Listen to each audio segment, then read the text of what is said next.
First thing I'm going to do is say thank you to all the staff. This is an effort that starts, as you're aware, in the fall. This process doesn't happen overnight. It takes a long time for staff to build budgets, to get prices, to put numbers together, ideas that we hear from committees, from department heads, from citizens. Revenue projection assumptions: slow growth, 1.5%. Personal property tax revenue values remain at their 2023 values. No reduction in the value.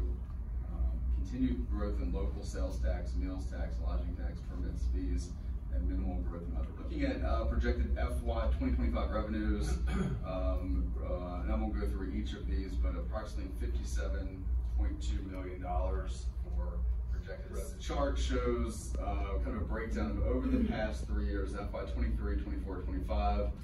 That 1.5% real estate, you can look at that first column to see a gradual increase in real estate, slow growth. Personal property taxes, you're aware of a situation that took place with projecting the FY 24 numbers. That's why that orange number, that orange column in 24 is lower than 23. And then it'll be a rebound in 25 with the proposed budget here today. This also shows sales tax, other local taxes, revenues, state revenues with a slight increase, federal revenues, and other use funds. So 3.7% cost of living adjustment for staff. This was based off the consumer price index. We use that every year. This budget that I'm going to propose to you does not raise any taxes. There is a challenge is that there is a 7% decrease in personal property tax values. When we look at the past 2 years and compare them, personal property values have gone down 7%. Increase in costs anticipated after the 3.7 increase. As I mentioned, that consumer price index, that's as of December 2023. And then of course, continued supply chain issues, increasing operating costs. Revenues are projected to be at $57.2 million for 2025. Expenses coming at $56,217,000. We have an excess of $987,000 when comparing the two. Where did we grow since FY 2024?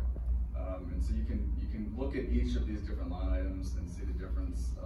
And as you break it down with administration, CIP, community development, countywide, education, debt service, human services, public safety. We're projecting out past 2030 that we're in good shape with our revenues and expenditures, and they do not. This chart shows both your general fund balance, the required financial reserve, and the future fund was set up for capital projects. A lot of the budgets have gone up because of the difference between the market study and the COLA from last year.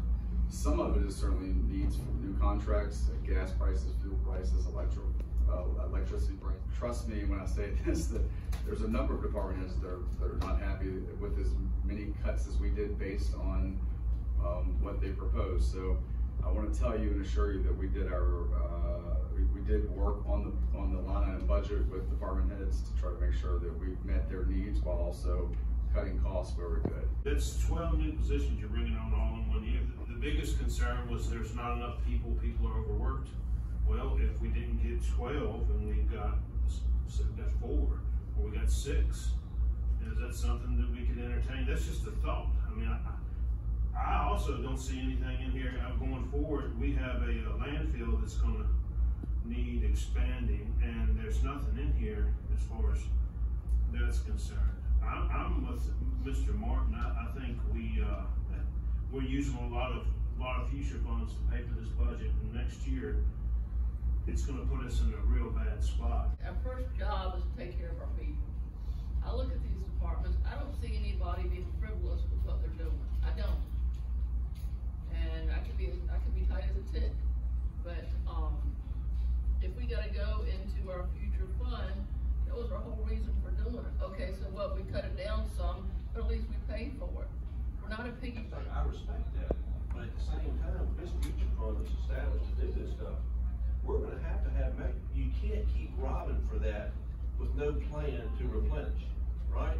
And the way we're trending right now, there doesn't appear to be any replenishment opportunity. Can you go back to that $500,000 was just used up? Yeah, we just used $500,000 today. Excess revenue to fund 2 reoccurring supplemental requests. That is the public safety division manager, pharmacy position, the 12 EMS, that's 13 total positions. Fund CIP and supplemental through the red column, that's $1.8 million to fund the CIP and supplemental, and then level funding for the schools.